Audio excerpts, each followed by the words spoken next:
Good morning and welcome along to another monthly update from Portal Asset Management regarding both of its funds, the macroeconomic view, and of course what Bitcoin's doing for the month of June. My name is Deryck Graham. I'm the CEO of Portal Asset Management, and importantly here with me today is Greg Galton, the CIO of Portal Asset Management. Hello, Greg. How are you doing? I'm very well, thanks, Deryck. How are you? Very good indeed. Been a most interesting month, the month of June, and one that we traded solidly through in both funds, but the conditions were different to previous months. No rocket science in that. In this space, they virtually always are. But over to you to give us an update on how they've gone. Yes, thanks. So, yeah, June was, like I said, it was a choppy month for the cryptocurrency market. It was really driven by a complex interplay of macroeconomic and geopolitical events. Obviously, we had the US attacks on Iran, on the nuclear facilities. We had escalation and then de-escalation of the tariff trade wars.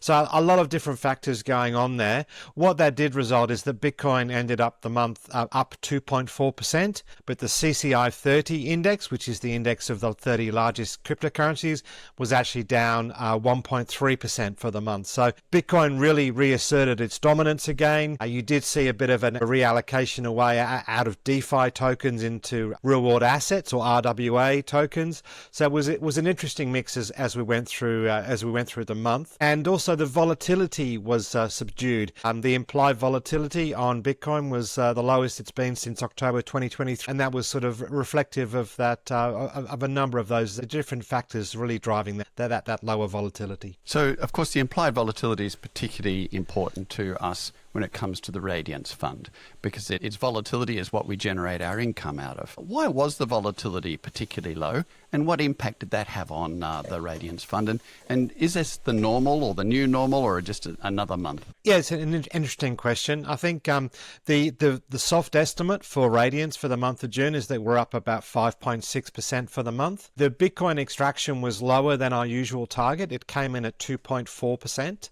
Sorry, 2.8%. We normally target 5 to 7%. So it was a combination of the lower implied volatility, but also the price action that Bitcoin was making at that particular point in time didn't provide us with the appropriate risk return to be writing premium income. And that was for quite a period of time during the month. So the Bitcoin extraction there was lower than we expected, but that was really much offset by the previous month where we generated 8.8%. So the average for those 2 months is well over 5, and for the first 6 months of the year we've generated over 33%, which is averaging 5.5%. We're aware of these periods where the price action is not where we like, and we've actually budgeted for that in our target of 5 to 7%. But in terms of implied volatility, Bitcoin's vol has been falling, its realized vol has been falling, but its implied volatility has been fairly stable for the past 5 years, at around 35 to 60%. We can earn great income in that range. If it's at the lower end of that range, then we're targeting closer to the 5%.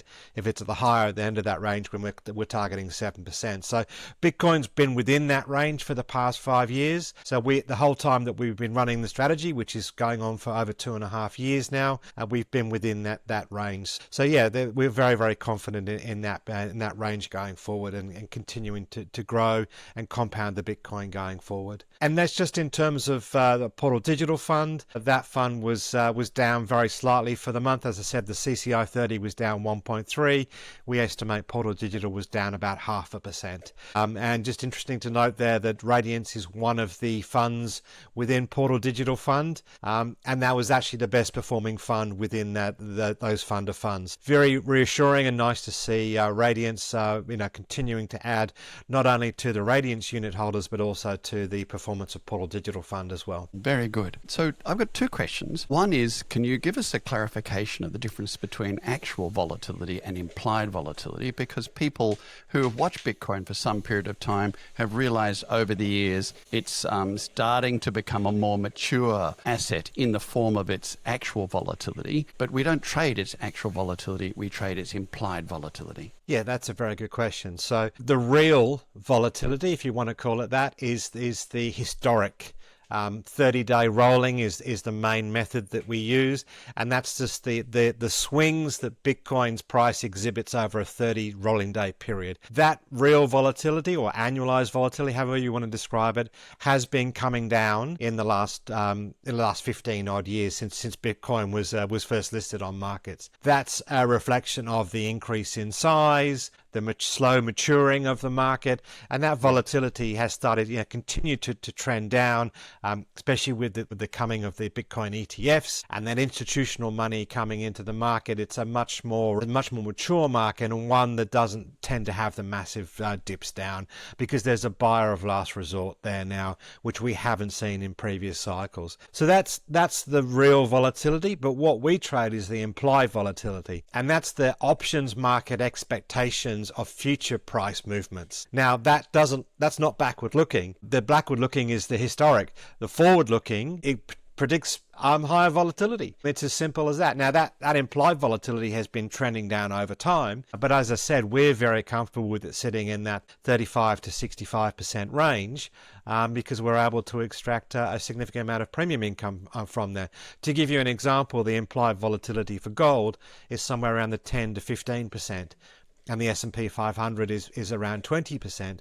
But for a stock like MicroStrategy, as it's called now, Strategy, it's closer to 60, 70%. So, implied volatility is just future expectations of where the price movement will be. And I think as we move forward and we potentially get closer to this supply shock that we've been talking about now, I think you'll start to see, the Bitcoin price continue to move higher from here. But at some point, that volatility will actually start to increase again. And when people realize that there's not that many Bitcoin being mined every single day, there's lots of buyers, and all of these people these institutions that are buying are holding or hodling.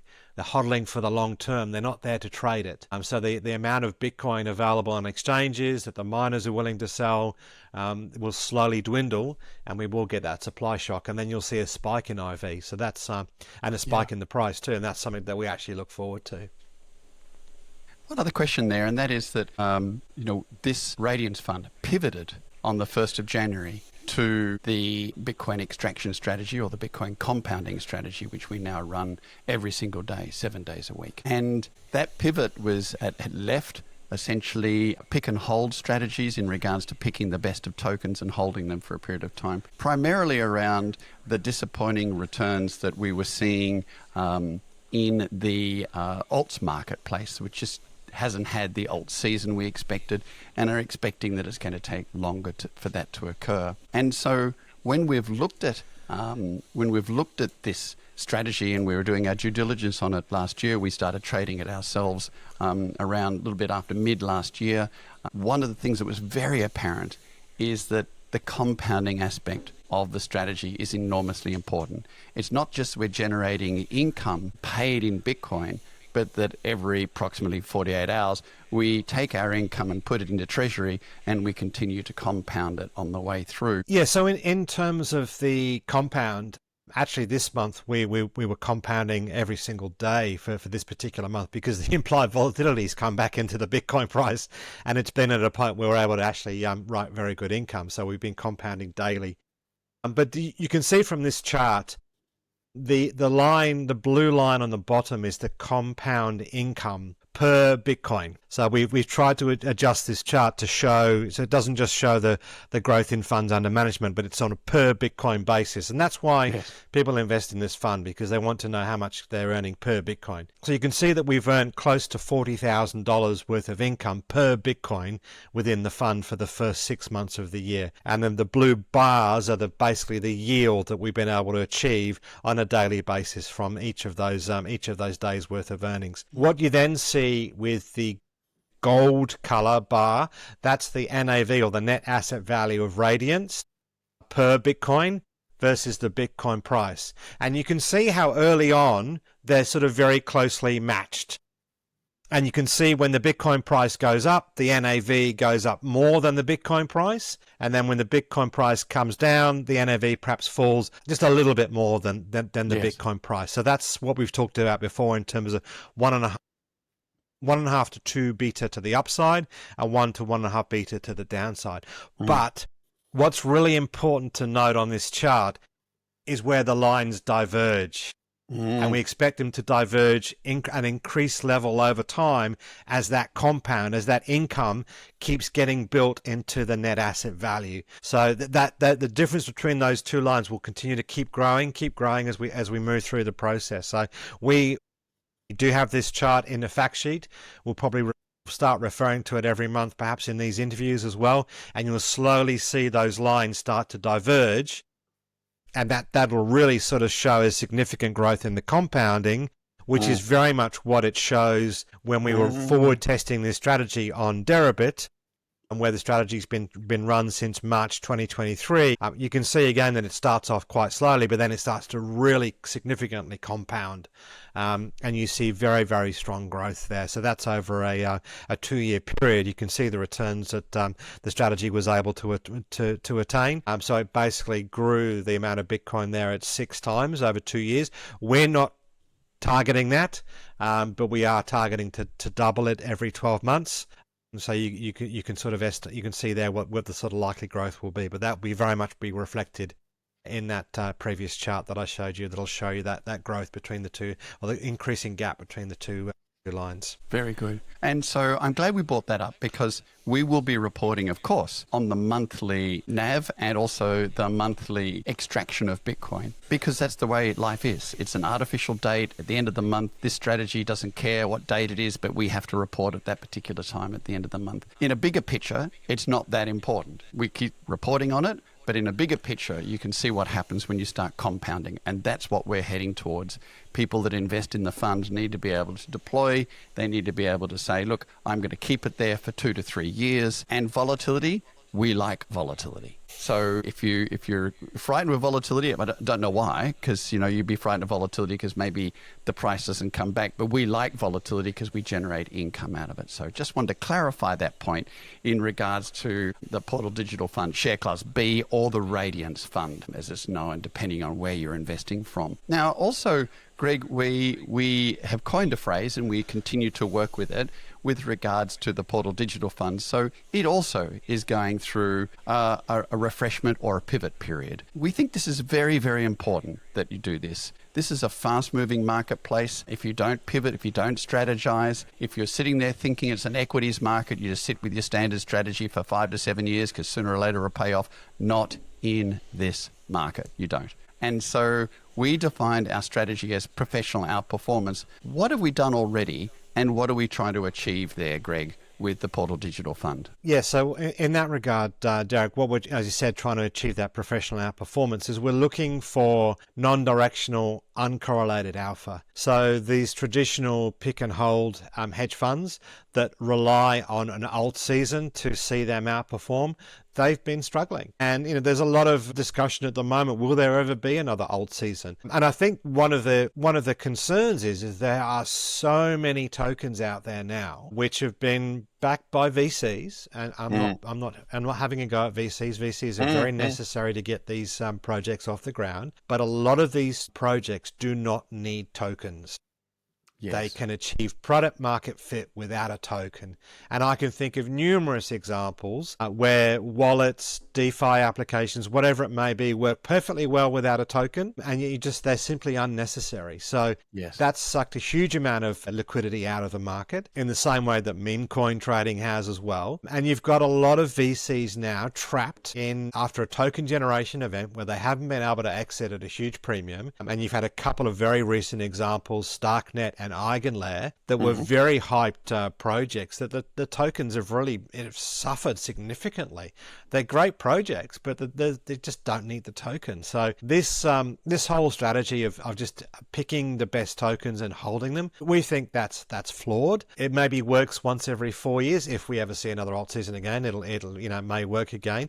But what we're looking for is sustainable outperformance, and what really generates that is AI. In two letters: machine learning, pattern recognition, looking at data so much more quickly than a human can, making decisions and trading on the basis of that information. That's, we think, the new area of outperformance, where that's going to come from. And these are systematic approaches to trading. We would argue that a Radian strategy is a non-correlated systematic approach because it seeks to generate more Bitcoin. But also we've also invested in one of the Pythagoras funds. We've known Mitchell for, I think, over 5 years now. We've been a very early supporter of his arbitrage fund and his other funds. We have recently invested in his Alpha Long Biased fund, which is again another systematic fund which has had very, very good returns. I think the returns in 2024 were over 200% for that particular year. So,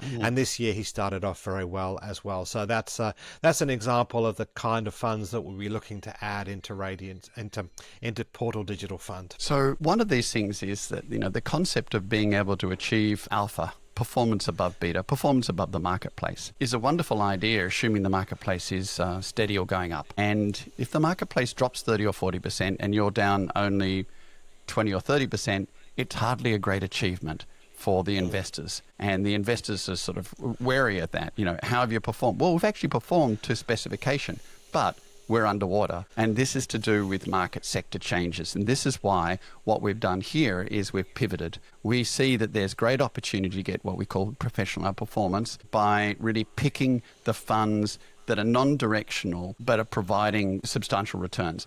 Now, not to be confused with simply arbitrage funds that are of low volatility and returns of, which are healthy in normal realm of 15 to 20% per annum. So although we have exposure to some of those, that's not our focus. Our focus is professional outperformance. It's some really clever strategies like the Radian strategy that's going to provide the Portal Digital Fund with outstanding performance without as much connection to the beta of the marketplace. And I think we're progressing well with that regard. Greg, we're already in July, of course, because we have to wait for about 14 days until we get our results to come through before we make our comments on what's happening. So, however, July has been an extraordinary month for Bitcoin. It's reached new all-time highs. Volatility is solid. And so as far as looking forward goes, always a wonderful opportunity to embarrass ourselves in regards to looking forward. What are your thoughts with what's happened in the first half of July to what might happen over the next few weeks? Yeah, I think it's been interesting watching, Bitcoin hit new all-time highs of 123,000. We've been talking about in our daily commentary on Substack how we've been seeing continued accumulation via the on-chain data, both from whales and smaller wallets have been slowly accumulating. You've seen Bitcoin being taken off exchanges, so that's been held in wallets. You've seen continued growth in ETF flows. So all of these factors come and really don't result in a surprise of Bitcoin hitting 123,000. What you have seen is you have seen a bit of profit taking, and that's entirely to be expected. Bitcoin never goes up in a straight line. It's volatile. And what do we like? What do we like about volatility? We love volatility. Yes. Because we earn income in that. So already we're on track. We're sort of halfway through the month. We've already earned more than 2.5% additional Bitcoin for the month. We're on track to hopefully earn around about 5%, hopefully a little bit more, but the performance is tracking very well. So our expectations are that the third quarter should be good, and also the fourth quarter. Seeing some of the economic data out of the US is probably a little bit stronger than expected, some of the CPI and labour market data. So rate cuts probably in September, but of course let's not forget the big beautiful bill that Donald Trump has passed. We see that as being very, very stimulatory to fiscal money supply. And again, Bitcoin is the primary beneficiary of liquidity, whether it be driven by monetary policy, i.e. the Fed loosening rates, or fiscal policy in terms of government continuing to spend. So all of those factor in very well for the second half of the year. And I'm not going to give a price target for the end of the year, but we expect Bitcoin to continue to perform very well over the next 6 months. Yep. Very good. Thank you very much indeed, Greg, for the June update on how we see the market, how we see what Bitcoin's been doing, and an update on our 2 funds. For those that are following us, please don't forget to subscribe. We'll keep you up to date. We'll follow more. Always happy to answer questions along the way, and simply by emailing into us, greg@portal.am, and from there you'll be able to get access, and we're delighted to have conversations around the space. Look forward to seeing you next month, and we'll be doing July in the Rear Vision Mirror. Thanks, Greg. Thanks, Deryck.